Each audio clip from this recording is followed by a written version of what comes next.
And now tell me, on the night of the 23rd of January, when you were 7 years old, was it you who was stealing the full box of chocolate and eating it all by yourself, blaming your sister? Tell me the truth now. Yes, it was me.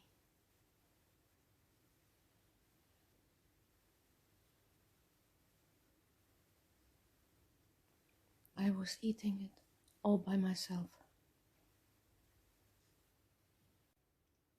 A lot of people are afraid they would reveal secrets during hypnosis. But everything you want to keep to yourself, you can keep to yourself. Hypnosis is not a truth serum. And everything you say, you would also say under any other circumstances.